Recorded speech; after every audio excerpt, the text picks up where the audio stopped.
So panel, realize this debate, this house as Ghana would join BRICS. So a little background on what Ghana is and the description about Ghana. So realize that Ghana is a poor economy resulting from which results from the sort of conditions which it has been meted out to. Realize that in the long run, the unemployment bit that Ghana has been exposed to because of this low economy, which results in various negative effects. Realize the high rise in fuel prices as such, even if Ghana is able to go out to be able to trade in this oil, and how it is going to serve its natives. Realize how Ghana is indebted in the long run. Realize all these background checks on Ghana.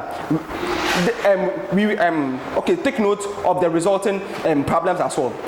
Take panel, realize the youth unemployment, all these gets involved in what it results in, youth unemployment. Realize the sort of unemployment on the part of the youth, where the youth will not be able to, even if the youth are able to complete school, various tertiary institutions or whatsoever, they are not able to get employment because the country is not able to even have enough to feed itself, to fend for itself, to undergo various forms of development, and in the long run, there's a large unemployment of the youth, and the youth is not able to serve the very much utility or purpose within this world. I'll take you after my 5th minute. Realize the political apathy this even results in, where individuals don't even feel politics is a lucrative venture for them to even go into. In the long run, even if individuals have an incentive, or even if individuals are well abreast to be able to give out their political know-how to the country, realize that in the long run, this transcends to not even helping the country to be able to take effect, because these individuals don't want to take part in political matters. Realize that this reserves effect on government initiatives. Government is not able to take initiatives or whatsoever. Government is poor and whatsoever. In the long run, the country is crippled. So realize the background check on Ghana. Realize that there's brain drain on the country. Individuals who even have who go to school and the various tertiary institutions, as I've already highlighted to you, wouldn't have jobs and whatsoever. In the long run, they have to go out of the country. Brain drain is on their rise. So as such, there's a need for Ghana's economy to be salvaged. So as such, we are proposing BRICS to be an option for Ghana to take to opt into to salvage its economy, because its economy is severely affected. And realize this panel. So why BRICS in today's model? So realize the purposes of BRICS. BRICS is to promote peace, security, development, and cooperation among members. And realize the principles on which BRICS exist.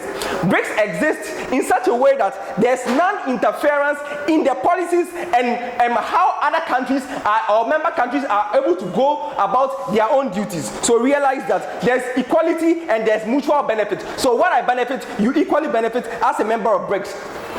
So realize that the achievements of BRICS has had the tendency, or BRICS, the achievement is that BRICS has been able to get the ability to expand trade across the entirety of the world, among the member states and whatsoever. So realize the achievement, or the very much important achievement that BRICS has been able to give out. So realize, opposition might come to say there might be an alternative. Why BRICS? So realize an alternative best suited could be IMF. Realize that. Yes, I'll take you. Is taking money from BRICS the same as joining BRICS? And can we get money from BRICS without joining BRICS?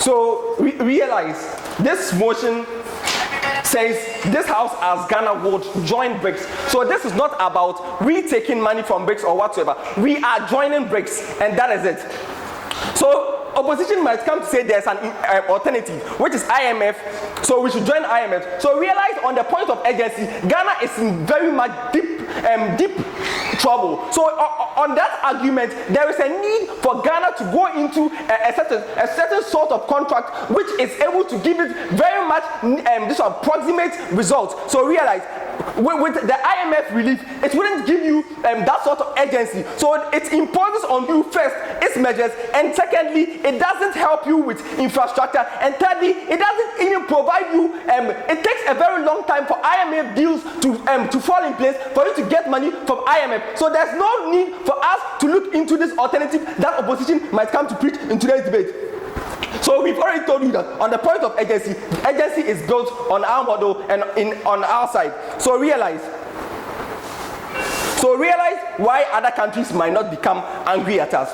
So Ghana is a critical trade hub in Africa and even to the world. So realize that's major trade hub. Ghana is able to trade with other people because Ghana has very much to offer people. Even though we are not able to extract our own minerals by ourselves, other individuals, other countries are able to do that as such because they have very much to be able to come to their country. So because if other countries are going to get angry at us or try to withdraw from us in the long run, realize that we will not also be able to provide them the services, and even their industries would also go into recession, would also collapse because their industries will also lack the raw materials. And in the long run, it is very important to note in today's debate, in the long run there will be a recession, there will be a collapse of their industries. So that is a valid point for which other countries will not have an incentive to be angry at us. So realize the influence of Ghana on other countries. So as such, we believe that the influence of Ghana on other countries alone is an incentive for Ghana to be able to convince other countries to be able to engage with other with these Western countries, so that they'll be able to develop their industries or whatsoever, get raw materials and whatsoever to develop their industries. So that is very important to note. So the importance of this this resource extraction. There's ongoing raw material crisis in the West. We've already told you, and we've told you that there's a need for these raw materials to be fed into industries, which is an incentive for these countries to engage with Ghana. So realize that on the impact analysis, so US has a competition with other countries because Ghana has joined BRICS. Ghana will be able to develop. So there's a competition with Ghana and with other countries such as Russia and China to be able to trade with Ghana. So this incentivizes US to give better trade deals to Ghana. As such, we realize that there's a general benefit on the part of Ghana. Realize that in the long run, there will be development in Ghana because Ghana has better trade deals. Ghana is able to get enough money to be able to feed itself, and there will be on the large development within the country. Realize that this gives Ghana access to multiple trade markets. It comes with getting access to foreign exchange. As such, getting access very much to foreign exchange leads to stabilization of the economy.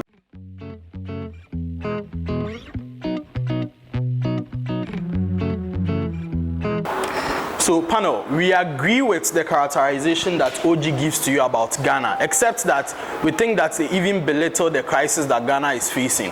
We think, for example, the fact that our international reserves are almost empty. Those are even more egregious consequences that Ghana is facing. However, we think that joining BRICS in the midst of this crisis even further exacerbates the situation for Ghana, and we think that it is not a worthy decision to make in that consideration.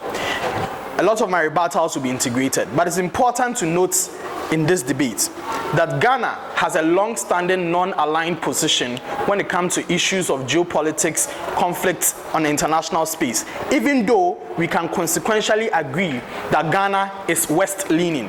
When it comes to they are in bed with the West with a lot of economic deals, political deals, and all of those things. When it comes to issues of geopolitics like Russia-Ukraine war and all of those things, they do not want to take any position that makes them aligned. That is important. And it is also important to understand that by the makeup of BRICS, it is highly impossible for Ghana to isolate itself from any tag to the east. That means that Ghana is surely going to be facing some level of antagonization from the West because of particularly the association with China and Russia, and that is inevitable. it is important to also notice that in this debate, the benefits that these guys talk about are not necessarily exclusive to BRICS. But even if we think that BRICS countries can do some things for Ghana, we think that Ghana can get some of those benefits without necessarily joining BRICS. So for example, Ghana can get help from China, Ghana can get help from Brazil, Ghana can get help from all of these countries in BRICS, India, without necessarily joining BRICS in that consideration. Important in today's debate that everybody must notice that the current circumstance of Ghana and the timing of this decision is that Ghana has enormous entanglement with the West when it comes to trade, when it comes to politics, when it comes to economics. That makes it almost impossible to take these kind of risks. At the present moment that we talk about, it's just been a few days that Ghana had a commitment with a Bretton Woods institution to salvage its economy, which is the IMF deal. And that is particularly important in this debate. Why at this particular point in time to sacrifice that gain for BRICS benefit, which is not sustainable? It is also important to note that at this point in time, Ghana and the African sub-region are making serious strides in actually achieving and realizing the African Intercontinental Free Trade Arrangement, which Ghana is actually spearheading with a secretariat in Ghana particularly. We think this is a movement that calls for Ghana not to sacrifice all the gains and risk its alignment with its neighbors and long-standing partners in that consideration. But then again, the actions of BRICS countries in Ghana's West movement, shows that this cannot be a trusted association or a trusted alliance. For example, China refused to join the Paris Club in Ghana's external debt negotiation at the moment that Ghana crucially needed that help to be able to balance its sheet in getting an IMF deal. This means that if China is the superpower in BRICS and has shown this level of bad faith, we think that is not a union that you can actually bet on to take a lot of risk. Consequently, even China, in terms of Ghana's arrangements with China with regards to external debt and all that, China has failed to come to the table, has failed to give any consensus and all of those things. Just this week in the news, we noted that China is actually going to take custody of electricity bill payments and Ghana's oil revenues and all of those things. This is not a partner that could even save you in your West movement, and we think you cannot trust it. But importantly, notice that, like I've told you, the benefits are not exclusive to BRICS and they are also not overwhelming. But what is also more important is that based on how Ghana has positioned itself economically, geopolitically, and its alliances and all that, Ghana has to do a lot of deconstruction of all that it has done over the years in order to construct any prospects in BRICS. We think that deconstruction and cost damage that comes to Ghana by deciding to join BRICS, even if the benefits in BRICS are good enough, on a cost-benefit analysis, we are losing more than we're going to gain, and it is not worth it to deconstruct all our positions in that consideration. We think that there's going to be isolation of Ghana surely going to come from the West, and then we are going to lose focus on our bilateral and multilateral relationships, especially with our closest partners within the sub-region, because most of them are West-leaning in that consideration. But also notice that in today's debate, there is a huge level of economic disparity that exists. Look at the composition of BRICS in itself. There is no viable opportunity that is readily available for which Ghana has a competitive advantage.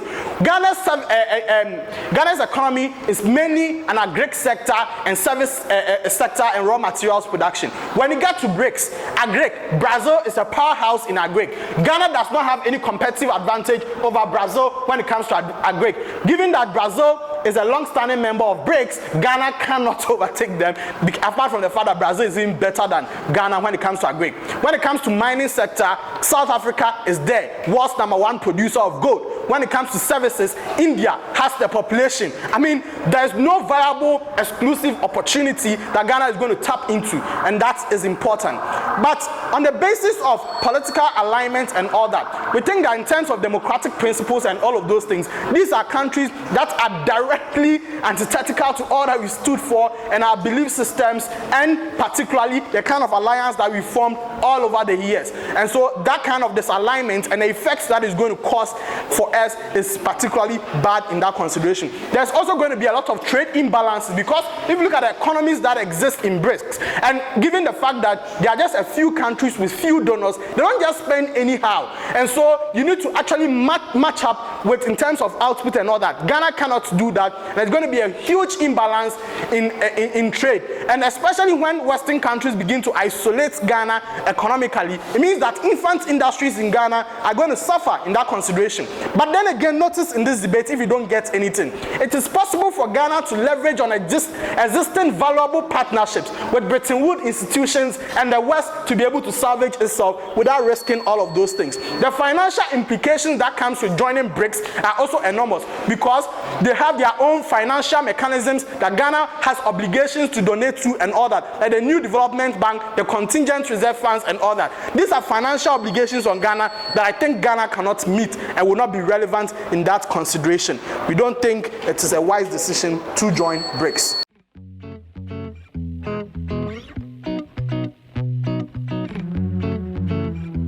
Beginning in 3, 2, 1. So there are a few things we need to take out from this debate. First of all, we should take out the arguments that Ghana's democracy is going to be affected and that affect its political leanings. Because take critical notice of BRICS. BRICS is not a political actor. BRICS is more of a transactional and economic actor.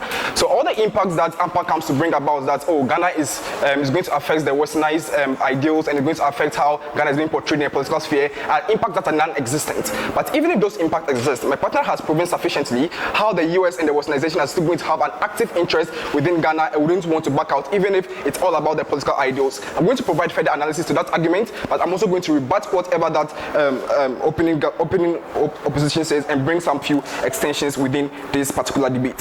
So first of all, it is great that all teams within this debate concede to the idea that Ghana needs to quickly salvage its economy because of one, the youth apathy that exists, people not engaging with with politics and necessarily those particular issues that necessarily affect Ghana's development in the grand scheme of things. It then means that for Ghana to be able to salvage its economy itself, it needs to be able to take the decision which brings about the most proximate benefits within the shortest possible time in order to maximize.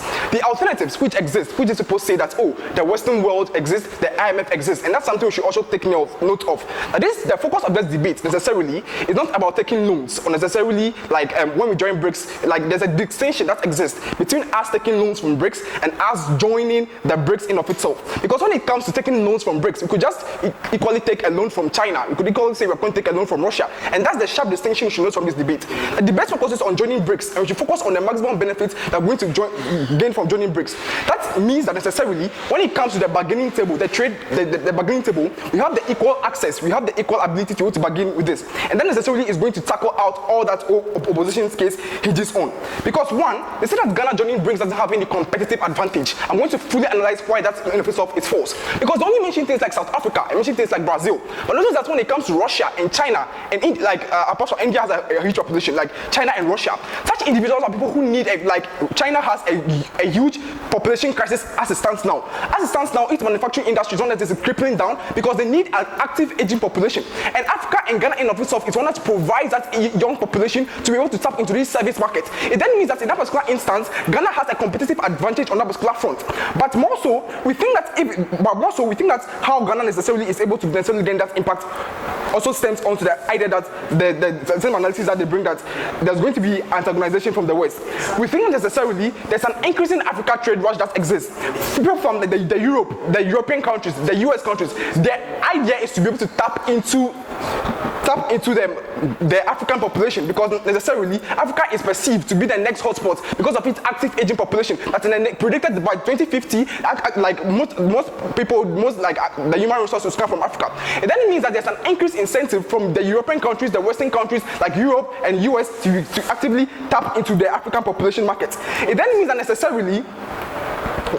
necessarily this these actors still have an active interest to being able to tap into the African market space. It then means that whatever decision that Ghana takes, whether it's by joining BRICS or whatever, it means then that the only people not like automatically say, oh, we are going to withdraw all our support from Ghana. The most possible reaction and the more probable reaction is to be able to provide trade deals, juicy trade deals to Ghana to say, oh, Ghana, we're providing with this trade deal. And that means that it also includes the revision of the IMF deal to say they're going to give you a better package so that they can be able to incentivize the Ghanaian parliament, and within that in office of it's a better way. Because when we're able to do that, it then means that we have a lot of alternatives to choose from, and that means that our economy is better able to be being able to be salvaged. On the comparative, what you have is that you have the Western ideals, you have the Europe ideals, we have the Europe side being on focus on. But also take note of the US side too. On the US and the European side too, on the US you have a huge debt ceiling that the US is also able to counter out. It then means that US is more focused on its internal structures and its internal politics, is more leaning to focusing on its internal politics more than its foreign policy about aiding other governments. It then means that at a point in which the US and the European countries are more focused on their internal politics, you then become your own economy necessarily becomes affected in that regard. But if I continue, POI from. Apart from the fact that subtracting Ghana's population from India's gives you more than a billion, why would China suddenly lose economic interest if we don't join? Well, and that brings down to the point of the economic structures that, like the resource structures that Ghana provides. Because even as it stands now, you have lots of Chinese people coming to Ghana for mineral extraction, etc. We think that necessarily is an added benefit that these people necessarily want to trade with you. But notice that, notice that the comparative here is not necessarily that would China or Russia or these people trade with you. The comparative in this debate is how Ghana will join in with this and how Ghana is able to access the multiple markets that these people necessarily have. We think that even on our best side, on our worst case, if China or Russia doesn't like say that, oh, we are coming to provide for, we are going to necessarily give you loans or give you lots of structures, what you're going to have is that we have a higher bargaining power. It then means that the US necessarily is more incentivized like to give us better trade deals, but then it also means that in that particular world, when we are in the BRICS, we have access to multiple markets. We can trade with multiple markets, with Russia, with China, etc. I think that in of itself is a better world, because it means then that our currency is much more being able to stabilize, because it means that we have the rupees, we have the yen, in which we can be able to import, and that foreign exchange necessarily stabilizes our economy in the grand scheme of things. We can also necessarily still trade with the US, because the acts we've already shown, the US still has an active interest in necessarily trading with Ghana in of itself. But if I continue from CEO. Your case does not stand the litmus test of all the problems you say exist here. If you can trade with US whilst you are in BRICS, why can't you trade with BRICS countries whilst you are outside of BRICS? That's this guy's contention. You're not engaging them. Like, that's the whole point of this particular debate. Like, when it comes to you trading, like that, and this is the delta within our case. On the other side, when you're trading, when you're with the IMF and you are going for BRICS loans or etc., those loans come with contingency plans. They come with conditionalities. China can give you conditionalities on those loans. But once you become part of the BRICS, those particular laws are ones that protect you. In the one in which you're not part of the BRICS, China has a higher bargaining power over you. In the one in which you are part of the BRICS, the constitution of the BRICS is one that protects you. That even if China wants to exploit you, necessarily, those tables can necessarily be protected. I think that on the side in which you are not part of the BRICS, that conditionality is one that necessarily affects you in that grand scheme of things. But we think that the added benefits we get is that once you're part of BRICS, we get a better trade package from the IMF, because they still want to pull us back and still want to trade with us. We think that added trade package is something that is benefits. On both sides, we have a win-win situation. On their side, they lose out, because if they just take loans from China, the US is most likely going to say, oh no, this and that, and they may not provide you with more packages. But in one in which you give a greater threat to the US government to say that, oh, now we're going to trade with BRICS, we're even going to have an active involvement in them. They are scared. They want to still maintain their critical trade spots, and that means that they're more likely to give you those added benefits you request for. They're even going to give you a better trade package. And we think that on both sides, we have a win-win situation. We think that this necessarily is why, as Ghana, we would like to join in the BRICS, and not necessarily talking about how maybe the Chinese will benefit from you. We think that this is our added incentive. The debate is about Ghana. Why would we like to join that particular thing? Because we want to salvage our economy within the shortest possible time. On their side, it takes longer for us to be able to salvage our economy, and that means that as politicians, we lose our credibility. That we're so proud to propose.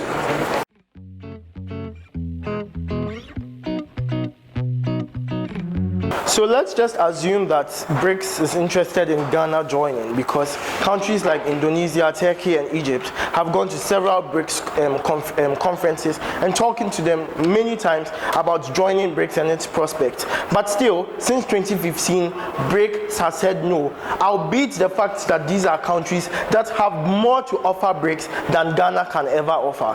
What it means is that even excusing this, they need to prove the unique thing that we get from BRICS, because attempting to join BRICS does not mean BRICS wants you to join, because they talk about a lot of perilous incentives that China has. So for example, China wants to cheat you, China wants to exploit you. Why would they then have you under constitutional protection if they want to do all those terrible things to you? Secondly, they try to prove interest in the service sector, in trying to prove that we'll have competitive advantage. One, Indians are more. Two, they are more educated. Three, they are closer to China. What it means is that China has more interest in getting the Indians because they are more skilled, they are closer to them. They don't show why China wants to bear all that additional cost for Ghanaians. We don't even have any skills sector, service sector that is developed even in Africa, not even hospitality, right? Again, they say US is internal.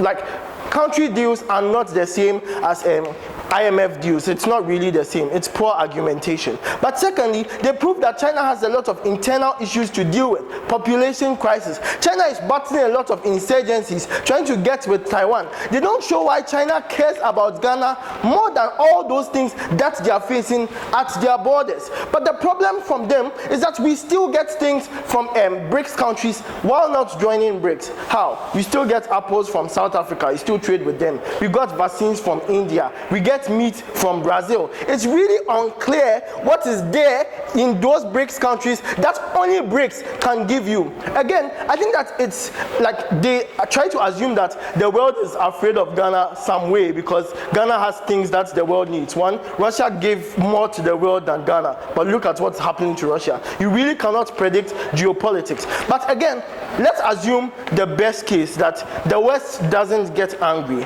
Why do we still win? One, our impact on economic mismatch. Two, the need for fostering African cooperation. Three, existing benefits we can get without joining BRICS. Four, the reason you don't need to contribute to BRICS exists regardless of any idea that the West will get annoyed, because these are internal issues. Five, we say that BRICS is not ready to lend money to anybody, not even those in BRICS. Why? India, Brazil, South Africa have asked for loans from BRICS that have been approved. One, China didn't forgive them their previous debts. Two, China has approved the loans, but they haven't given them the money. Why? Because they want to get $200 billion equity before they can start. As at now, they are at $100 billion, out of which 5 countries have contributed $20 billion each. For a country that is as dilapidated as Ghana, I don't see why we are going to get all that money to contribute. If we had that money, we would have been able to do this. Again, IMF. I think the concession that IMF would be worried and so they would want to do something for us is strange. Do you know why? One, Ampah shows you how IMF only considered to help Ghana based off of efforts of commitment for a lot of countries, all of which were Western. China declined to help because China is even looking forward to taking an electricity bill payment. What it means is that this is not a country you can trust. But two, the IMF doesn't care about a country that is not credit worthy. You don't give anything to the IMF. You are owing loans upon loans. Why does the IMF need to trade with you? The IMF is not a trade bloc that needs you to trade. But again, to an extent where the world can trade with Ghana regardless, it's really unclear. These are also impacts that are regardless of Western inclination. Why then do we win this debate? I think that first, Ampah is able to show you why Ghana is a hub of African cooperation as it is now. Everything that China wants to do, including the BRI, they can do it without BRICS, like getting trade to China, etc. They don't show the additional trade that they are going to give. Two, these countries are already connected to countries that have better advantage. They don't show the compromise with BRICS. But three, BRICS is like IMF. IMF doesn't have trading blocks, trading rules, all those things. It's just a group of countries who have set up a bank who cannot give loans now. 4, you don't develop Ghana in a minute, given all the problems that they mentioned. They need to prove how this is sustainable. 5, we just got money from the IMF in a time where China is looking forward to take away the little we have. What it means is that these countries do not care, but 2, maybe they care, but they are new. They don't have a lot of donors such that you can owe them for a long time and they don't care. They need the money now and hot. If there's any POI, I'll take it.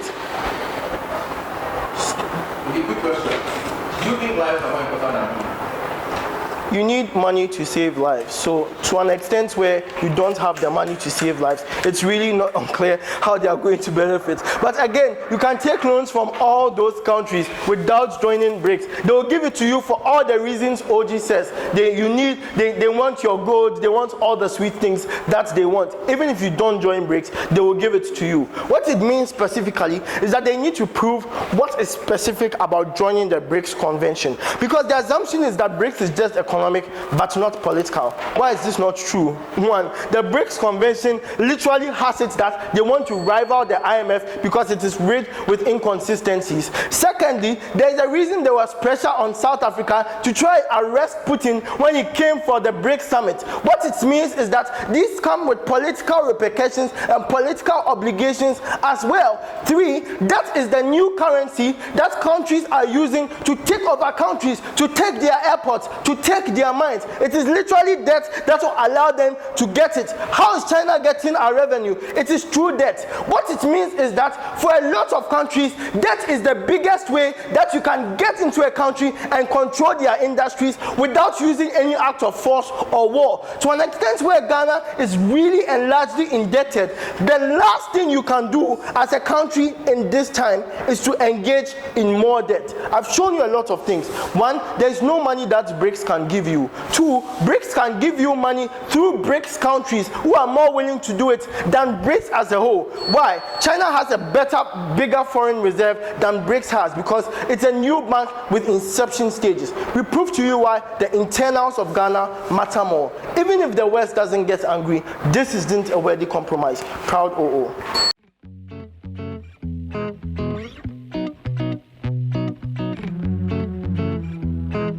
Let me just build up. Okay, so the problem with opposition here in today's debate is that they have been aggressively non-comparative. And to understand this, you need to visualize something. We're currently in a state of what is slowly building into an international global Cold War, right? And there are very obvious signs that are there. The first obvious sign is the fact that there's a massive conflict between Russia and Ukraine, where multiple Western powers and non-Western powers have been known and have been seen taking sides in multiple ways, from selling arms, supplying arms to their preferred candidates, right?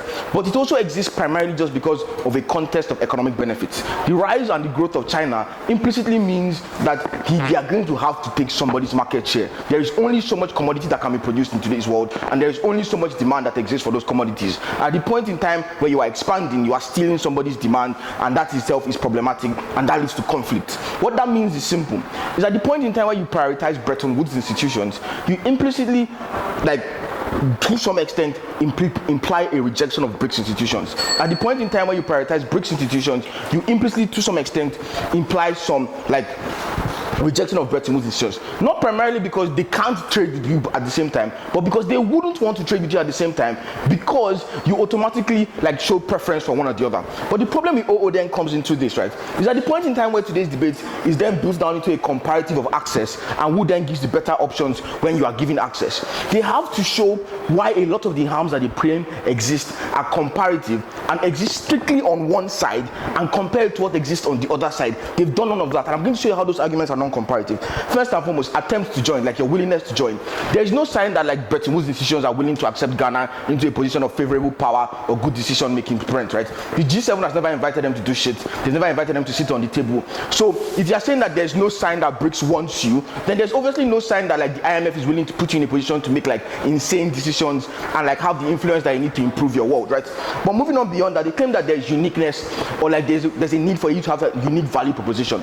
Understand that in this instance, they also don't have a unique value proposition to Bretton Woods institutions. Understand that Bretton Woods institutions have a foundation of how they deal with African countries. The way they deal with African countries is you give us natural resources, we produce those natural resources, make them worth value of a lot more, and end up selling them back to you at greater cost. It's why Switzerland, which produces zero cocoa, still produces more chocolate than Ghana in the status quo, because they have a system that prevents you from developing even when you have those unique strengths. The next thing that happens is that you claim that when they were desperate for loans, China fucked them over. You need to understand this. China fucked them over, but guess who fucked them even harder?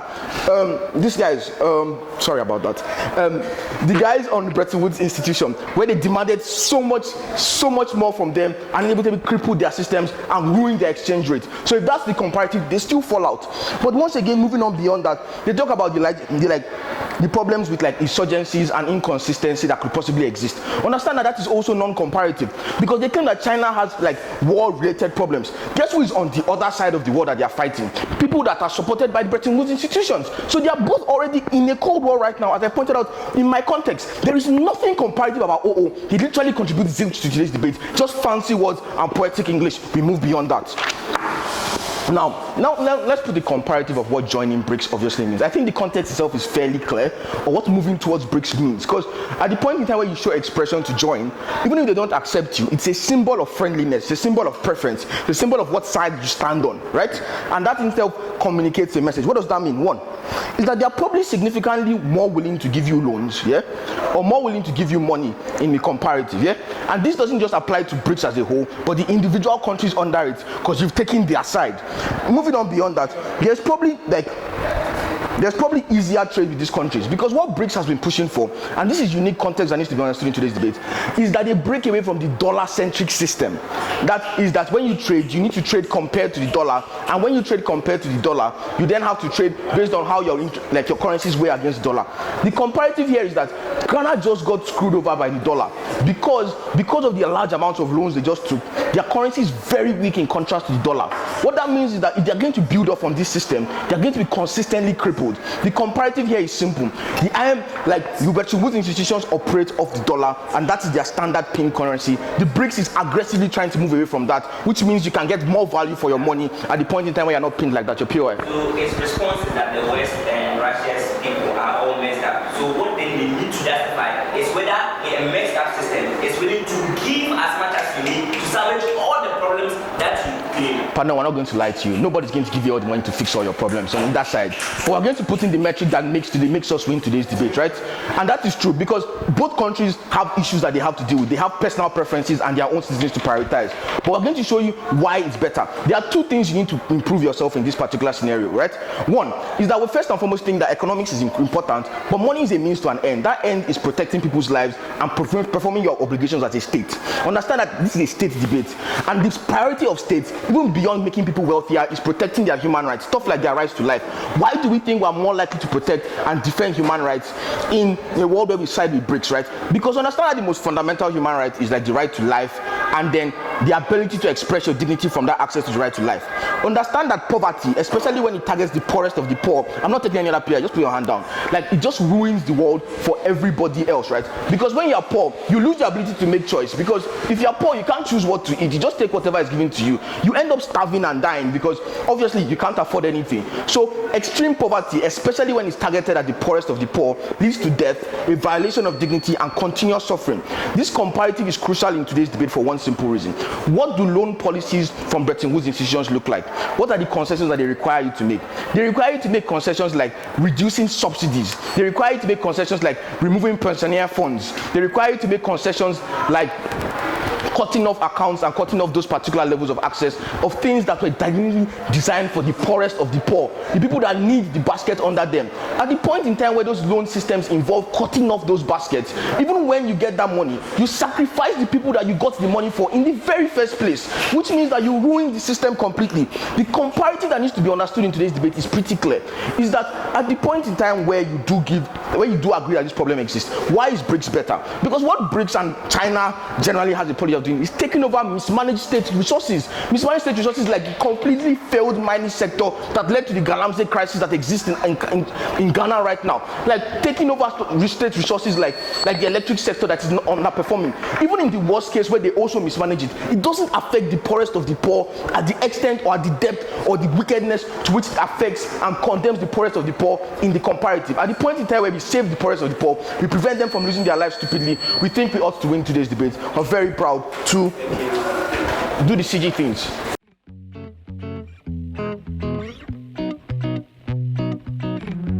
Great. So, I'll be taking a POI from anyone who cares to ask. And all the best, guys. But like, I'd encourage clarity. Like, if you want any clarity at the top of my speech, I'll take you if it's clarity specifically. So, starting in 3, 2, 1. In the creation of a new world order, underdogs need to be tactful, not only of the individuals or the sides that they choose, but the time that they choose to commit to these new sides. Because you are not only choosing a community, you are choosing a host organism that you are going to prey off of. We'll show you two primary things in today's debate. We'll prove to you why there is little to no capacity on their end to actually give all the gains that they put that they will give. And secondly, we'll prove to you why, of all the times you should do it, it shouldn't be now. Notice that this is completely different from the case you get from these guys, because they are slapping their hands. Their case largely hinges on two things. They claim that you are going to engage in a lot of political tensions if you engage with the East. They give you a lot of analysis as to why the West will not trade with you. That's a very ridiculous case, largely because the US is trading with Saudi Arabia. Even China itself, that is on the other end of the spectrum, the US trades with them, largely because they have interests that need to be serviced by these individuals. If you have an interest that can be serviced, if the US has an interest that you can service, they'll still trade with you either way. So if they are not trading with you now, they won't trade with you in the future. It means whatever gains you give are very little. So that's a very low burden that they satisfy. We'll take up the risk and satisfy a higher burden in today's debate, because the closest thing they do in a conversation about capacity is to say, well, you particularly do not have the ability to service things because India is there. That's not what we are coming to discuss. Why do we think that these two burdens are important? We think that largely the case from these guys is that there is more money in BRICS, and given that there is more money in BRICS, they have a higher probability to engage with you. They further intuitively pump that by saying that these people are more willing to trade with you because they are lower level countries and they can particularly interact with you better. I'll show you why those things are not true. On capacity, why do we think that this is particularly problematic to argue? We think that when you are joining a geopolitical body as a third world country, you are going there so the umbrella of that body covers you. It could be political, it could be economic. But the most important thing is that they need to have the capacity to make you parasites off of them. We think that BRICS does not have the capacity because economically, they are not in that position in this particular moment. Why do we say this is so? And I'll give you a very robust micro analysis to this. I'll pick every country and show you why it's not possible. South Africa. We think generally the foreign policy that's existent in South Africa is not one that particularly engages with dealing with smaller countries. Why? Because individuals in South Africa, citizens, are already complaining that people like Nigerians, people like Ghanaians are swarming into their countries to take up their jobs because the jobs are little. This is what is stoking a number of xenophobic attacks that exist in these spaces, and there is little political will to get the ANC to do that. But the ANC is not even going to do that further because they're already losing traction in South Africa. They don't want to further lose traction in the eyes of people. They will not choose to side or deal with you or give you any money in that regard. Let's talk about India. India generally is currently in a structure where they aggressively are trying to deal with internal issues like the constant stoking of religious unrest, because Modi is so power drunk that he thinks that Hindus should lead the way. We think until they particularly solve these problems, they do not have the reason to particularly interact. But beyond that, the Indian economy is not particularly even robust enough to particularly grant you the amount of nodes that you need to service all this debt that you talk about. Thirdly, let's talk about Russia. We think right now now, Russia is the simplest to even argue. They're in the middle of a war. They are pinching pennies to make sure that they win the war. They don't have time to deal with your nonsense. The biggest case they have then is China. And this is where we win the debate on the bench. Because all these guys say is that China is going to particularly not give you as much as US is going to give you. We don't even think China is going to give you anything at all. Why? Because generally, right now, Xi Jinping is struggling to hold on to power in his third tenure of office, largely because the political will that existed in the political class right now is one that is against him. And again, it is further compounded by the complete failure of the zero tolerance to COVID policies that he instituted, which harmed the Chinese economy very direly.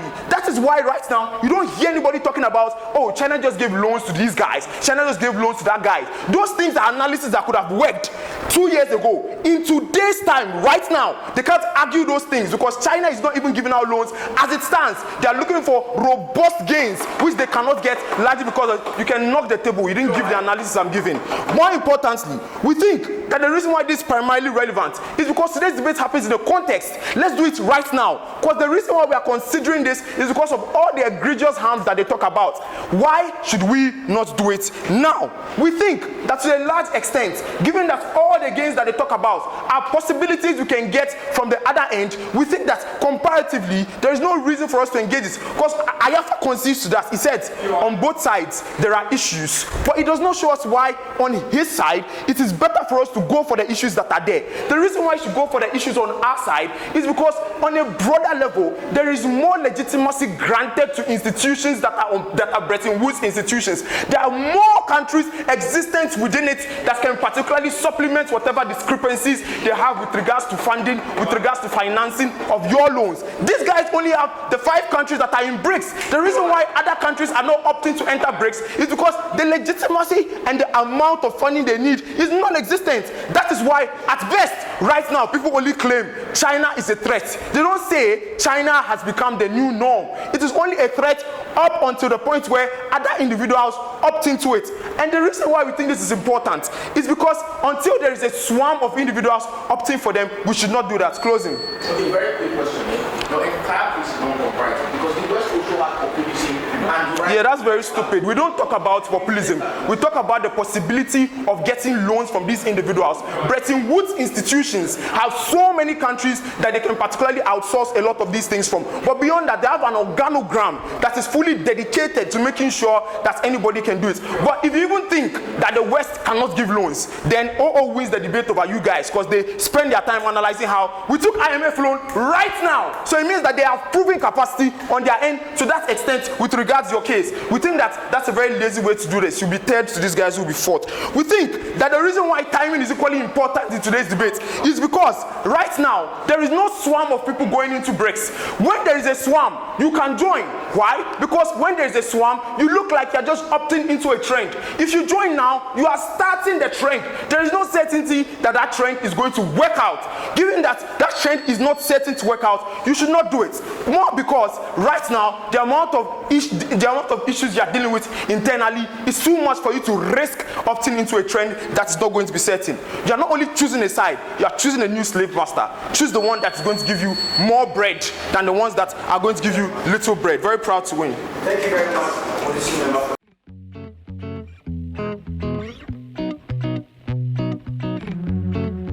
So panel, these guys paint a scenario where there's this unreliable partnership and the world of gloom as far as BRICS is concerned. But then what they fail to tell you are a number of things. One, the West currently has internal issues that makes it a very unstable partner in the long term.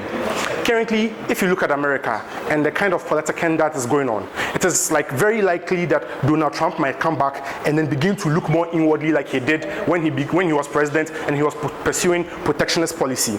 The other thing is that when you look at the Biden administration currently, they are not providing a lot of support to Africa. So recently, when Kamala Harris came to Ghana, she couldn't even make as much commitment to support Ghana and all of that like previous American administration have done. But then even when you look at America American, like when you look outside of America, and you look at other Western countries, when you look at like a lot of these countries are beginning to look more inward, and then they are pursuing nationalist policies. We tell you that even if all the things that they say about BRICS and all of that is true, we tell you that it is non-comparative, because at the end of the day, these like Western countries in and of themselves also have some level of what instability. When you look at how that currently the West are like currently engaged in war, and then they are providing some kind of support for Ukraine, etc., etc. You realize that they are providing ammunition and all of that, and even their own citizens are complaining against them. So you can come and sit here and then tell us, like, make us want to believe that, oh, these American guys would be the ones that would come to your support and provide your aid, especially when America, for example, is reaching its debt ceiling and doesn't have any other money to give to any other person. So you can't come and then spew some of these lies. But then the other thing that they want to talk about is how that the last thing, like Opener, like sits down by saying this, that the last thing Ghana should do is to stack up more debt. We tell you that Ghana and other African countries that are left-leaning have been shackled in debt for a very long time, like for time immemorial, due to the kind of structural adjustment programs that these Western countries have aligned, and then Ghana has partnered with on all of that. We tell you that these adjustment programs have placed a cap on the kind of developmental aspiration of Ghana, and that has created a continuous loop of dependence on debt to stay afloat. We tell you that while it is the case that they might not come and then take our revenue from electricity and all of that, they are using their multinational corporations, their big guys that are there to do the very same things that they are preaching against, like against China. We tell you that at the end of the day, again, the comparative that they want to paint, I'm taking my time to address this, because the comparative that they want to sell to you is non-existent. All of these things that you are talking about, that the exploitation, that China wants to take your gold, China wants to take your oil, these Western countries are using like their debt, using their Bretton Woods institution, like getting you to liberalize your economy to do the very exact same thing. They are dominating your space, making it difficult for you to compete and all of that. We tell you that at the end of the day, that is not the other thing. But then we tell you that, like, let me take you, Ampah. CEO's extension points to our conclusion that there is no money for that. You lose the debate because pension funds and PSHs come from all that revenue that China is trying to take, the gold and the oil revenue. So see, what he's saying, like, does not apply, and I'm responding to that now. We tell you that, like, the kind of concessions that China makes are the ones that target bad structures that exist as a result of things like corruption, etc. So if China comes to take the ECG money, or they come to tap into bauxite and as a form of servicing our debts, you realize that if they don't, that is better off than like the IMF forcing government, because at the end of the day, that is not something that the average person in Ghana feels directly, as much as our pensioners that are currently picketing in front of the Ministry of Finance are doing, because the kind of concessions, the kind of demands that the West have been making on us are things that even the very minorities, the very poor people within this society are facing the brunt of. That is the reason why you'd have all of these companies, people demonstrating and all that. People have saved, invested, they've gone to buy bonds and all of that. And then these Western countries are telling you that for us to be able to provide the support that you need, you would need to restructure all of those like internal debts and then not pay those debts. That's people's livelihood, those are people's pensions, and people feel the brunt. The comparative with that, as far as BRICS and China is concerned, is that what they come for are not things that people have that kind of direct relationship, have that kind of direct relationship with. Because either ways, as a result of things like corruption and all of that, all of the funds that go over there will not be able to even trickle down to begin with. So we tell you that is not a non-starter. But then even more importantly, we tell you that on the argument of comparative advantage from joining BRICS, we tell you that the West and then the Bretton Woods institution do not allow for Ghana and African countries to produce on scale. We are not allowed to industrialize and add more values to our exports, keeping us in the shackles of the West and its allies. We tell you that what Ampah comes here and then erroneously tries to paint the picture that, oh, the biggest export of Ghana is our grape, and then when we join BRICS, we cannot compete with Brazil over our grape. But then that is so not true, because as far as Ghana is concerned, our biggest exports are cocoa, gold, and then oil. These are things that Ghana have the ability to have comparative advantage of if they join BRICS. So of advantage over. So the argument that they make is not something that really sells. But then the other thing that they talk about is that for us to join as a developing nation, for us to join a developing new order, it should have the ability to be to be parasitic. So we go there and then we win off them and then we develop of them. That is very problematic because it means that the ceiling for aspiration is one that would always keep us subservient to them. But then we tell you that by joining BRICS, we have value. We provide some kind of value to them that at the end of the day, we provide some kind of value to them that they want, and then would give us to a point where we are elevated to their level. And insofar as we continue to care, insofar as we continue to be non-aligned or we pander to the West, there isn't that opportunity in our world. There's that, even if the chance is slim, we prefer that chance, we prefer that word, and we take it. What we tell you is that across both sides of the house, we tell you what the comparative is, that on our side of the house, at the end of the day, by joining BRICS, the country is able to Ghana as a country is able to uphold its moral obligation to its citizens, which is that at the end of the day, the very people that are worse off in the society are better catered for, and all of that. In their world, we don't have any of those things. All of the harms that they talk about are non-existent. They fail to show us or fail to analyze to us why BRICS, if Ghana does not join BRICS, they'll without making a commitment to them, they will continue to provide support for us. And then that is a kind of analysis that we don't get on this entire part of the house. And for that, we are proud to.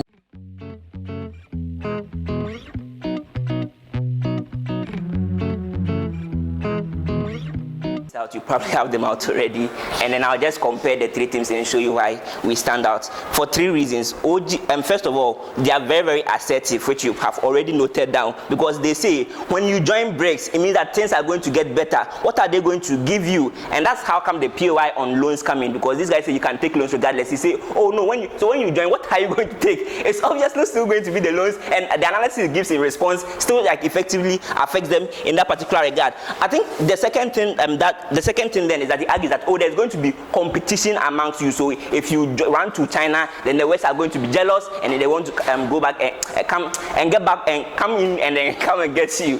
They don't even explain necessarily how that happens. It's just assertive, like many of the other things that they bring into this debate. I think the third thing then is that they equally agree that these things or their benefits are non-exclusive, because they don't prove anything exclusive that you are going to get, insofar as they concede that other things like loans, etc. are going to exist. And notice, you can help a country grow by giving particular things. And if any other country can give you those particular things, when you join BRICS, you are still going to get those particular things. They are very much non-exclusive in that particular regard. OG, there's no place in today's debate. Now, like the triangle here. So, CEO's biggest response in this debate is it is non-comparative. First of all, you can't say, oh, you won because he said it was non-comparative.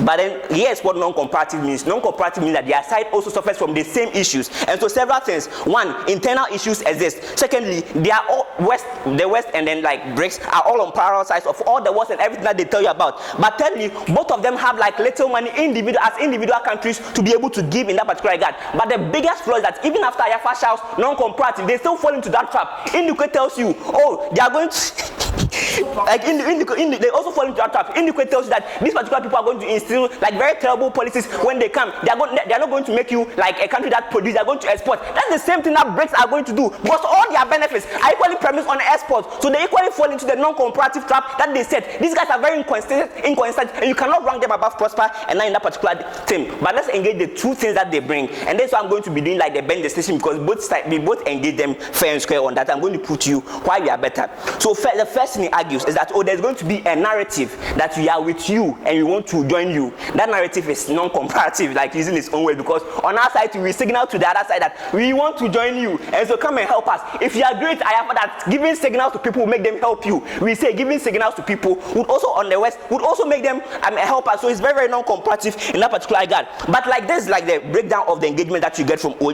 O says a couple of things. One, you are ready with them, which means that you have to deconstruct your relationship to be able to construct another relationship.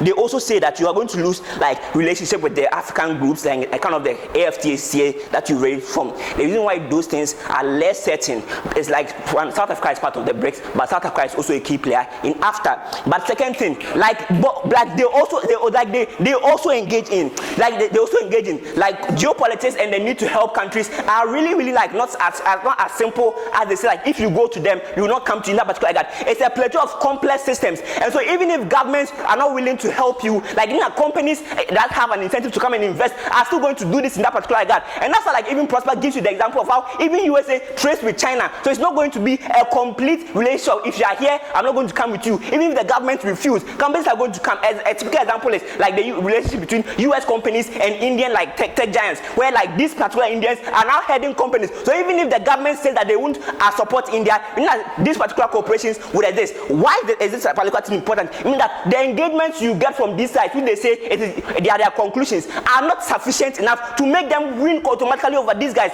But in that particular regard, you need the analysis that Prosper tells you. Prosper says, why should you choose and signal to the West inside? He simply tells you that they have the numbers, right? They have the numbers to be able to support you in that particular regard, which means that that's the thing. Like, these guys can only mention 5 countries. Out of the 5 countries, they only talk about China. Prosper gives you an analysis of how even all the 4 countries are not going to help you. This is what Opana says. Opana says that all the 4 other countries are seeking money from China. China is not giving it to them, so they won't give it to you. Who gives you the analysis? Prosper, when he tells you about the internal issues happening in China, like with issues like Xi Jinping wanting to hold political power, issues like their COVID policies and how it came back to bite against them. Look into your sheets. There is no analysis as to why China cannot help. Prosper is the person that fills this in for you. The bench wins. Prosper wins over Kelvin in that particular guy. I'm not taking. I'll take one from OG if they have. Yeah. So the Comparative established as OG exclusively is to say that we gain access to the free trade in infrastructure development, which is that is our currency in the grand scheme of things. We're not so much because of the loans, but the infrastructure and the free trade. Yeah, so like I mentioned, those can also exist on us. Like, you don't provide those things are only exclusive. So it's not only China that can build an infrastructure in your country. So that's basically it. But this is the most interesting argument that Ayafa claims he wants to win on. Is the idea that when you go to the West, the consensus you make, I cut expenditure and revisit and people suffer, revisit your social policies that make people suffer. And so their world is better because what they have is that they are going to take over your failing system. Like, several responses to it. First of all, if the system is failing, I don't think they have any incentive to come and take it in the very first place because they won't get anything from it. But even if they want to get anything from it, they have to invest in it. But that's what investing in a failing system means. It means that you have to invest so much that you are able to get it back on track. That's lost money. But second, you have to invest in a way that you position in a way that will give you more money to be able to recoup your gains. 1, it is long term. 2, we give you an answer as why they don't even have money. Even China, the biggest player, does not even have that amount of money to give that investment to be able to reap in that particular regard. But the other thing is that, the other thing is that they claim is that if you revisit social policy, people suffer. I think, taking over like mining bauxite site also means people suffer for several reasons. 1, workers are dropped. China literally imports its own stuff and bring it to your country for everything that they want to do. How much more if they are taking it over? They are going to drop all your workers and pensioners on their end, and all their children who go to school like they ask you are also going to suffer. But secondly, they are going to change their policies and your own human rights policies that protect their workers within these particular spaces, which means that human rights is even much more terrible on their side. But most importantly, they cut off that particular section from your economy, which means and add it to there so that they can generate more profit and enhance you. That also means that eventually these guys don't help anybody. They equally put people to be able to cripple in that particular regard. Even before concessions come in, you need to get access to those aid because China needs to give you a loan before all their benefits and their trade-off comes in. Insofar as we prove that they won't even give it to you in the first place, means that their debate doesn't even happen. Our debate is prior to their debate because they need to prove that China can give it to you before they talk about the concessions. But the biggest flaw these guys have is that they assume that the West and the Bretton Woods institution is only made up of USA. UK is also part, and UK has even opted for an immigrant family policy, which Rishi Sunak is even fronting that particular regard. Bretton Woods systems have numbers. That's the unique thing that stands on us. We are proud to break history. Fuck him. Thank you very much. Guys, please